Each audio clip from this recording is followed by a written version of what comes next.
성경 마태복음 우리 5장 8절부터 보겠습니다.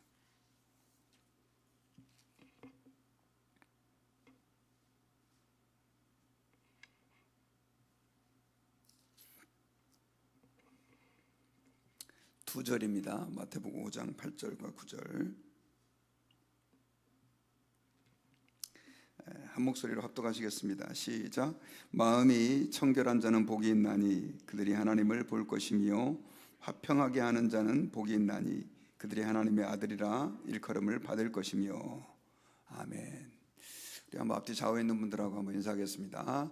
오늘도 승리하셨습니다. 축복합니다. 예.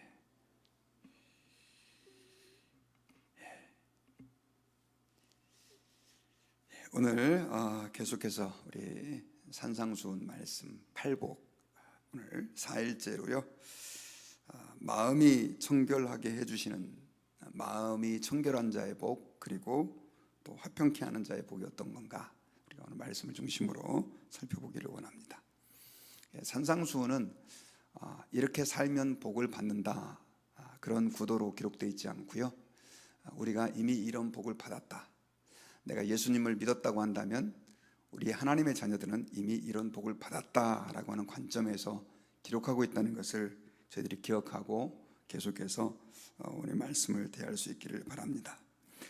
먼저 이렇게 오늘 본문에서 첫 번째로 이야기하는 것은 마음이 청결한 자는 복이 있나니 그들이 하나님을 볼 것이며, 이렇게 기록되어 있습니다. 이 말씀도 마음이 청결해야 복을 받는 게 아니라 복이 있나니 마음이 청결한 자는, 이렇게 이해를 해야 합니다. 그러니까 우리가 예수 그리스도를 믿음으로 이미 마음이 청결해졌다라고 예수님은 선언해 주신 것이죠. 그런 자들이 하나님을 볼 것이다 라고 하는 것을 오늘 본문에서는 이야기를 하고 있습니다. 자, 그렇다고 한다면 이 청결해졌다, 마음이 청결한 자라고 하는 이 청결이다 라고 하는 것은 무슨 의미가 있을까요? 마음이 청결하다라고 하는 것은 이 헬라 원문을 보면 카타로스가라고 하는 단어가 쓰였습니다. 이 단어는 유대인들이 정결하다 혹은 정결예식, 정결의식이라고 하는 이 정결이라고 하는 단어에 많이 사용하는 단어입니다. 유대인들에게 있어서의 이 정결의식이다라고 하는 것은 굉장히 중요했습니다. 거의 강박증을 가지고 있을 정도로 그들에게 있어서의 이 정결의식은 필수적이었습니다. 특별히 제사장들이 성전에 가서 제사를 지낼 때 그들은 제물을 죽여서 번제단에 불을 사르고, 그리고 성소 안에 가서 하나님께 기도하거나 혹은 향을 피우거나 떡상을 진열하거나 등에 기름을 진열하는 이런 일들을 했는데, 이때 성소에 들어갈 때는 반드시 꼭 물두멍에서 손을 씻어야 했습니다. 만약에 그 손을 씻지 않는다라고 하는 것은 부정한 몸으로 하나님 앞에 나아간다는 것이었고, 그것은 하나님의 그 명예를 더럽히는, 그리고 하나님 앞에서 엄청나게 죄를 짓는 행위와 같았던 것입니다. 그리고 그들은 이 정결의 강박증을 가지고 있다 보니까 음식을 먹기 전에도 반드시 손을 씻어야 된다라고 하는 것을 비롯하여 수많은 정결 예식을 그렇게 만들었습니다. 그래서 예수님의 제자들이 손을 씻지 않고 먹는 걸 가지고 바리새인들이 비난했을 때 예수님이 사람의 입으로 들어가는 것이 사람을 더럽게 하는 게 아니라 사람에게서 나오는 것이 사람을 더럽게 하는 것이다 라고 말씀하실 정도로 유대인들은 이 정결에 대한 강박증을 가지고 있었습니다. 물론 그들의 그 오버액션이죠, 이건 문제가 있었지만, 그러나 구약을 읽어보면 하나님 아버지 앞에서 이 정결함이다 라고 하는 것은 하나님의 백성으로서 굉장히 중요한 삶의 자세였다라고 하는 것입니다. 그런데 특별히 이 정결, 그러면 보통 물로 씻는 것을 의미하지만, 그러나 조금 더 근본적으로 하나님께서는 이 정결의 개념을 그들에게 명령하실 때 이것은 섞이지 않는 것, 소위 말하는 혼합주의를 배격하는 것을 상징적으로 그들의 행위 속에서 주님이 심어준 것이다라고 하는 것을 우리는 기억을 해야 합니다. 레위기서 19장 19절에 보면은 하나님께서는 율법에서 이런 명령을 해요. 육축을 다른 종류하고 교배시키지 말고 밭에 두 종자를 섞어 뿌리지 말고 두 재료로 직조된 옷을 입어서는 안 된다라고 하는 이야기를 많이 합니다. 자, 두 가지를 섞어서 하지 말라라고 하는 것이죠. 제가 예를 들면 너무너무 많이 있어요. 특별히 유대인들에게 있어서의 그래서 이 정결 개념은 뭐냐면 다른 것과 섞이지 않은 건전한 상태, 정결한 상태를 이야기하는 것입니다. 유대인들은 유월절마다 이 빵을 먹었는데 우리가 성찬식 할 때 쓰는 것처럼 이 빵을 특별히 무교병이라고 하는 빵, 이것은 누룩을 넣지 않은 빵, 누룩이 섞이지 않은 빵을 의미합니다. 이것도 어떤 의미냐면 바로 하나님 앞에서 정결하게 우리가 선다라고 하는 의미가 포함되어 있는 것이죠. 제가 한번 얘기를 한 것 같은데 뉴욕에 계신 어떤 목사님이 유대인 회당을 빌려서 예배를 드리는데 아마 그분들이 회당에 들어올 때는 절대로 이렇게 음식을 못 먹는 걸로 그렇게 이야기를 하고 사인을 하고 그 회당을 빌려서 예배를 드렸던 것 같아요. 그런데 교회가 음식은 절대 먹지 않았지만 어느 날 성찬식을 이렇게 하게 됐다고 합니다. 근데 이게 보통 장로교는 성찬식 때 카스테라를 쓰잖아요. 근데 이걸 유대인들이 보게 된 거예요. 그래가지고 난리가 난 겁니다. 왜 난리가 났느냐? 그 카스테라에 이스트, 이 누룩이 섞였다라고 하는 거예요. 그래가지고 제가 듣기로는 한 30만 불 들여서 그걸 갖다가 계속해서 소독하고 클리닝하고 뭐 이런 걸 했다라고 하는 이야기를 들었습니다. 그래서 엄청 그 목사님이 그것 때문에 힘들어했다라고 하는 이야기를 최근에 제가 들었어요. 여러분, 지금도 유대인들에게 있어서의 이 정결이다라고 하는 개념은 우리가 상상을 초월할 정도 이상으로 그렇게 생각을 하고 있습니다. 그런데 성경에서 특별히 구약의 개념과 다 믹스해서 우리에게 말씀하고 있는 이 정결의 개념은요, 두 가지가 섞이지 않은, 다른 것들이 섞이지 않은 순전한 마음, 오직 하나님만 향하는 마음을 의미하는 것입니다. 그런 관점에서 여러분, 오늘 본문에서 마음이 청결하다라고 하는 개념은 우리 마음이 다른 것들을 향하지 않고 분산되지 않고 오직 하나님만을 향하는 상태를 의미한다라고 하는 것을 우리가 기억을 해야 합니다.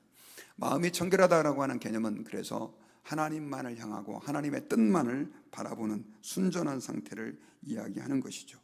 예수님께서 바리새인들을 엄청나게 책망하셨습니다. 근데 그 바리새인들을 책망한 이유를 여러분 아시죠?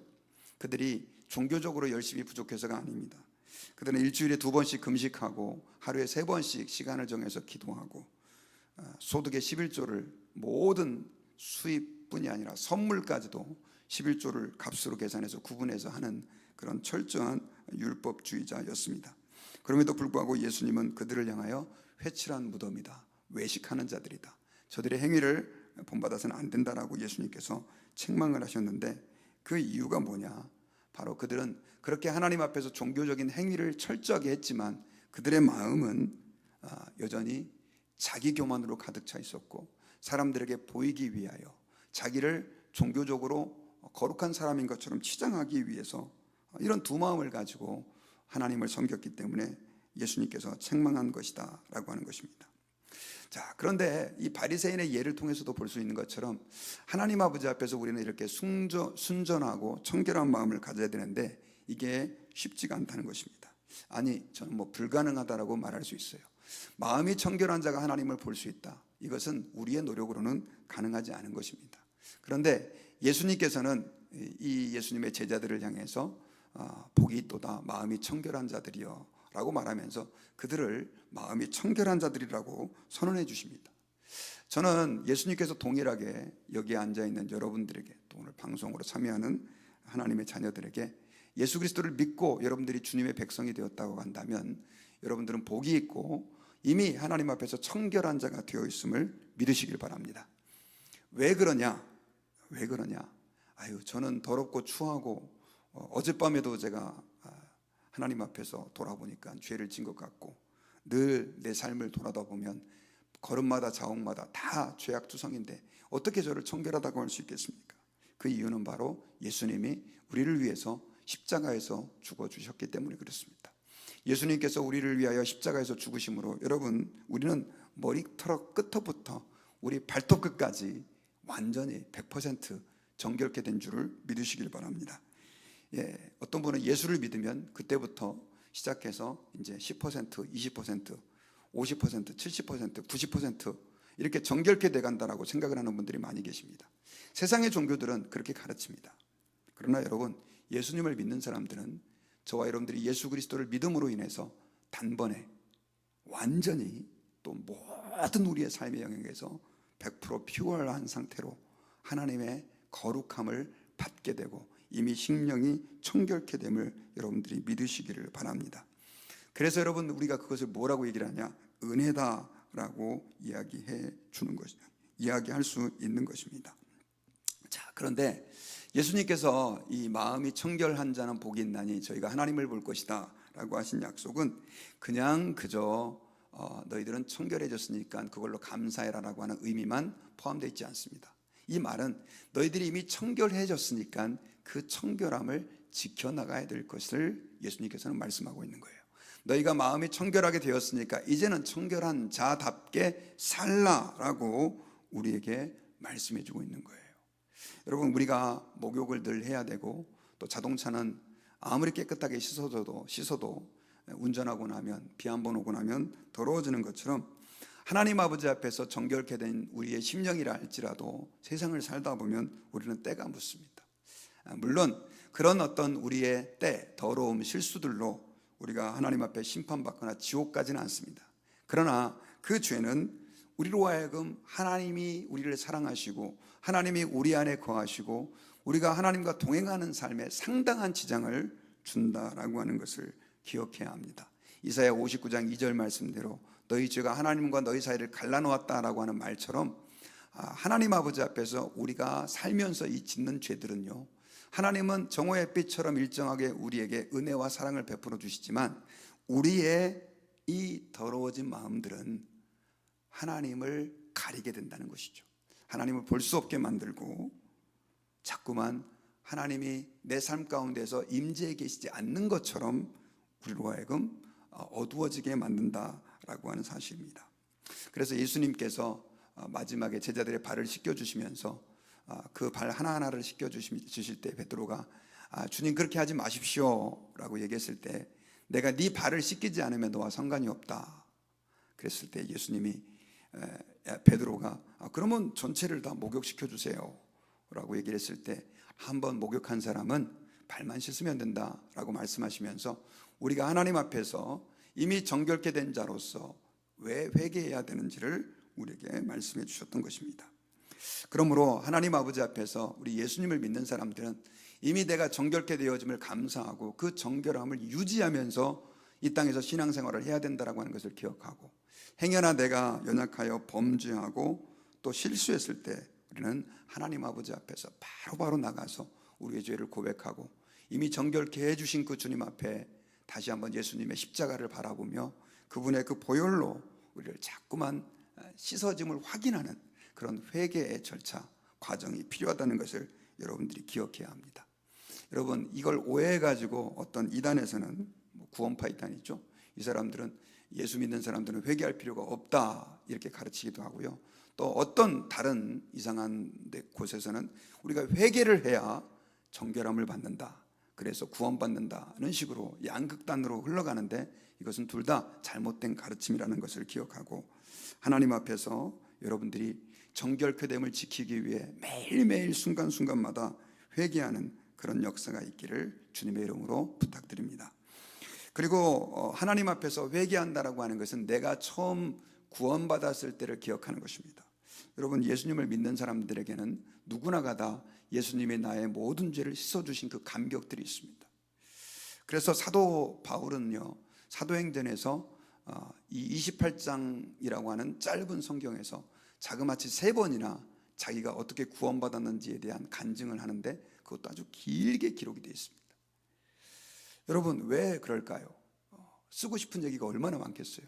그럼에도 불구하고 성경에는 사도 바울의 간증이 3번이나 기록되어 있고 에베소 교회를 향해서는 주님이 너희가 첫사랑을 버렸도다, 첫사랑을 회복해야 된다라고 말하는 그 첫사랑이라고 하는 게 뭐냐, 예수님이 나의 모든 죄를 씻어짐으로 인해서 내가 기뻐하고 감격했던 그때를 추억하는 것이죠.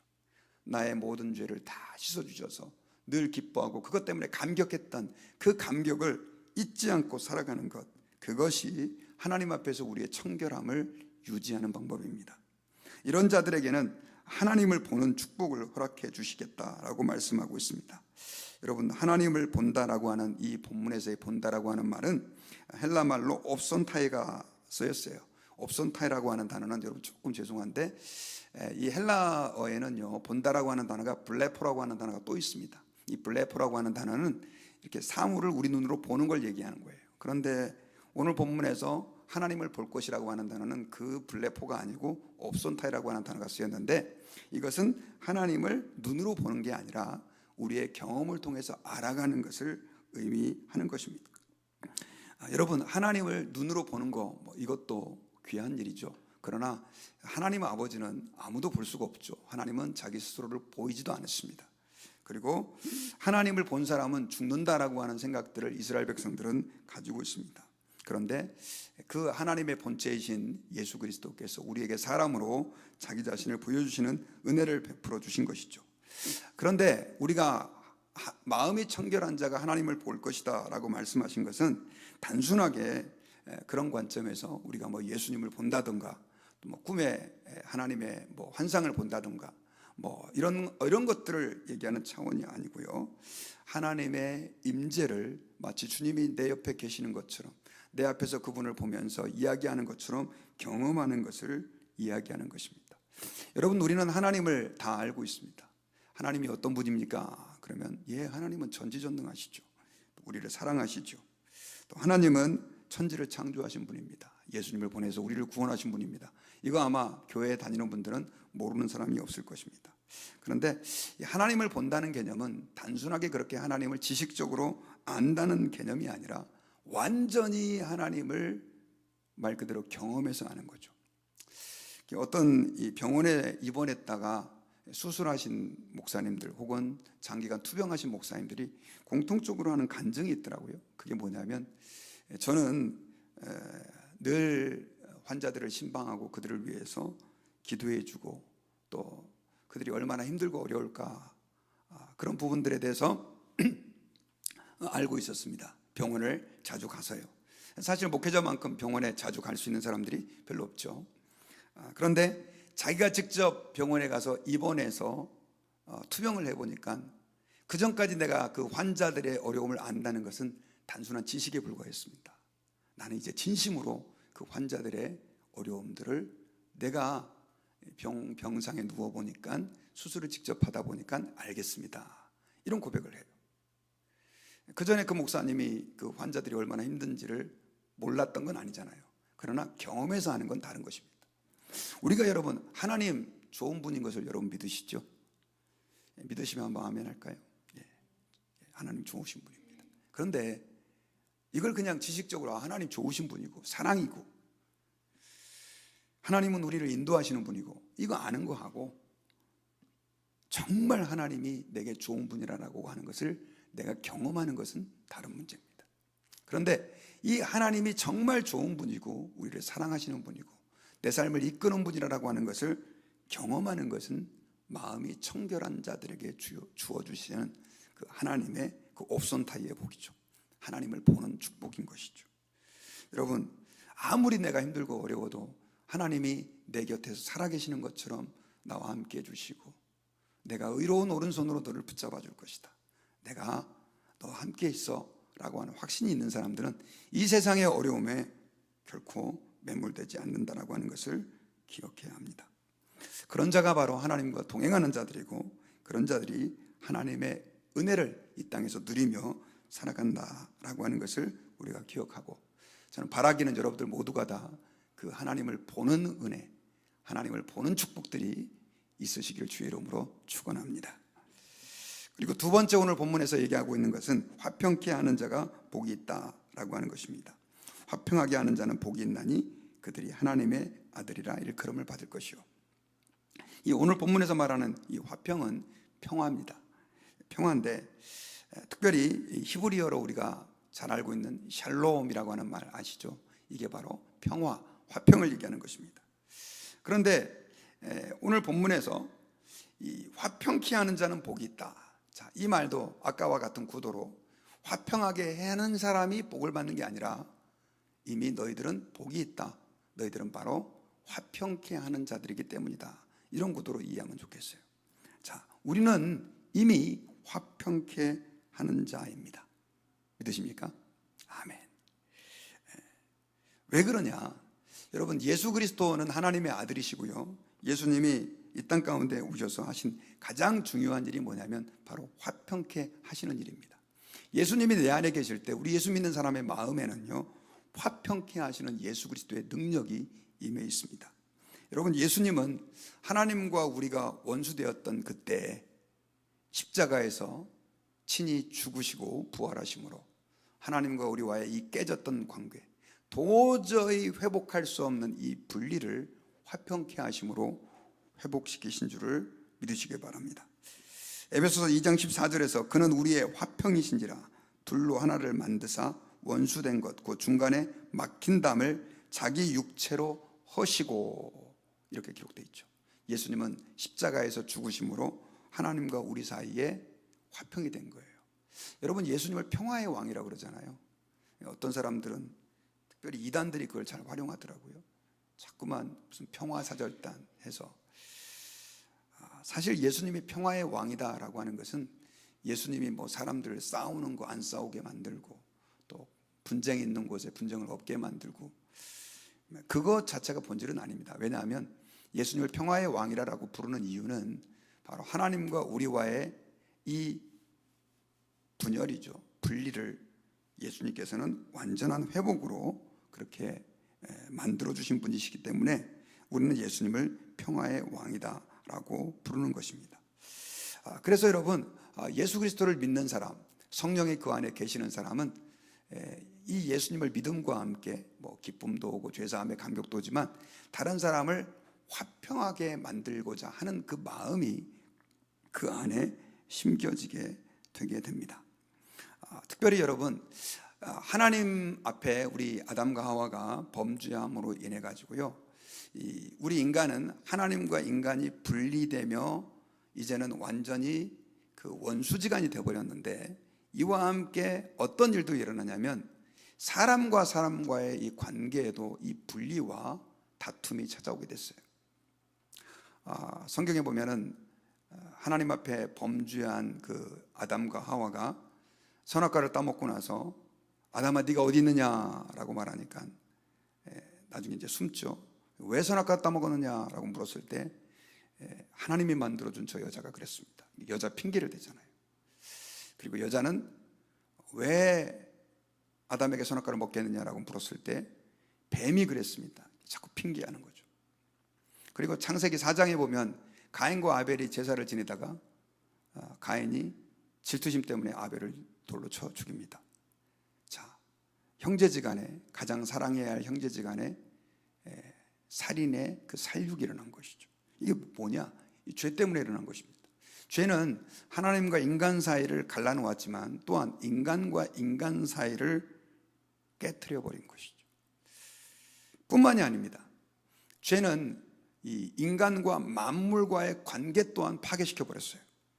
그래서 아담과 하와가 하나님으로부터 심판을 받을 때 땅이 저주를 받아서 가시와 엉겅퀴를 내게 될 것이고, 그러므로 인해서 너희들은 수고하고 애를 써야 먹을 거 얻을 것이다, 이렇게 얘기를 했던 것이죠. 그러니까 이 아담과 하와의 범죄로 인해 가지고 결국 인간들과 하나님과의 관계, 인간과의 인간과의 관계, 그리고 인간과 만물과의 관계가 다 틀어져 버린 것입니다. 그런데 여러분, 예수 그리스도는 이것을 회복하시는 분이에요. 그래서 예수님을 믿음으로 하나님과 우리와의 관계가 회복되고, 또한 인간과 인간과의 관계가 예수님 안에서 회복될 수 있게 되고, 또 마찬가지로 만물과의 관계도, 이것은 지금 당장 이루어지는 일은 아니지만 주님께서 완전히 재림하셔서 새하늘과 새 땅이 펼쳐지는 날에는 그런 일들이 일어날 것입니다. 그래서 이사야서에 보면 사자굴에 어린이가 놀고, 그 다음에 그 독사굴에 애가 손을 넣어도 물지 않고, 이런 내용들이 기록되어 있는 것이죠. 그래서 여러분, 예수님은 만물의 회복자이시고요, 또 그분은 우리 인간과 인간과의 관계의 회복자이시기도 하다는 것입니다. 그러므로 예수의 영이 있는 곳에는요, 예수님의 영, 예수님의 사람이 있는 곳에는 이런 회복이 일어나게 됩니다. 여러분, 만약에 정말 늘 다투고 싸우고 분열하던 가정에 정말로 하나님 아버지 앞에서 예수 그리스도를 믿는 사람이 있게 되면 그 가정에는 회복의 역사가 일어난다는 거죠. 말라기서 4장 5절과 6절에 보면요, 이렇게 기록되어 있습니다. 보라, 여호와의 크고 두려운 날이 이르기 전에 내가 선지자 엘리야를 너에게 보내리니 그가 아버지의 마음을 자녀에게로 돌이키게 하고 자녀들의 마음을 그들의 아버지에게 돌이키게 하리라. 돌이키지 아니하면 두렵건대 내가 와서 저주로 그 땅을 칠까 하노라 하시니라. 자, 여기서의 예언된 엘리야는 세례 요한을 얘기합니다. 근데 그가 아버지의 마음을 자녀에게로 돌이키게 하고 자녀들의 마음을 그들의 아버지에게로 돌이키게 한다. 자, 이것은 세례 요한이 사람들로 하여금 이 분열되었던 관계를 회복하게 하는 역할을 하게 되는데, 사실은 이건 세례 요한이 할 수 있는 게 아니었고 결국 예수 그리스도, 이 땅에 오신 예수 그리스도를 통해서 완전히 회복되고 이루어지는 것들을 예언하고 있는 내용이다라고 하는 것입니다. 그러니까 예수님이 이 땅에 오셨다라고 하는 개념, 내가 예수 그리스도를 믿는다라고 하는 개념은 사람과 사람과의 관계의 회복도 말씀하고 있다는 것을 기억해야 합니다. 교회가 여러분 왜 서로 다투면 안 되느냐? 이유는 간단합니다. 예수님은 하나님과 우리와의 관계를 회복하게 하시는 분일 뿐 아니라 사람과 사람과의 관계를 회복하게 하심으로 하나님의 회복을 세상 사람들에게 가시적으로 눈에 보일 수 있게 보여주고 있기 때문에 그런 거예요. 한번 생각해 보세요. 세상 사람들이 우리는 하나님을 너무 잘 예배하는데 예배당 끝나자마자 멱살 잡고 서로 싸워요. 어떻게 그들이 하나님의 이 회복하심, 우리를 구원하심의 은혜를 발견할 수 있겠습니까? 여러분, 에베소서 4장 3절에 보면 그래서요, 사도 바울은 이렇게 우리에게 말씀을 했습니다. 평안에 매는 줄로 성령이 하나 되게 하신 것을 힘써 지키라. 몸이 하나요 성령도 한 분이시니 이와 같이 너희가 부르심에 한 소망 안에서 부르심을 받았느니라. 자, 우리가 하나입니다. 그 이유가 뭐냐? 예수 그리스도를 통해서 회복되었기 때문에 그렇다는 거죠. 그러니까 예수 믿는 사람에게 있어서 필요한 건 뭐냐면, 가서 이제는 하나님과 나와의 이 화목되게 하심, 화평케 되게 하심을 우리의 가정에서 실천해서 정말 다투고 문제 있는 가정이 예수님을 믿는 나 때문에 서로 화평케 되는 것이죠. 직장에서 갈등 관계에 있었던 사람들이 내가 그 중간에 있게 됨으로 인해 가지고 나 때문에 그들이 서로 화평케 되는 역사. 어떤 분들은 진짜 예수님을 믿는데 그 사람만 가면 싸우고 문제가 생기는 곳이 있어요. 여러분, 정말 우리가 예수님의 마음을 가지고 내 가정에서, 내 직장에서, 또 인간관계에서 그렇게 살아간다고 한다면요, 우리는 평화의 도구가 될 수밖에 없고요, 오늘 화평케 하는 자가 될 수밖에 없다는 사실을 저와 여러분들은 기억해야 합니다. 여러분, 우리는 세상 삶을 살아가는 동안 얼마나 많은 갈등을 겪는지 모릅니다.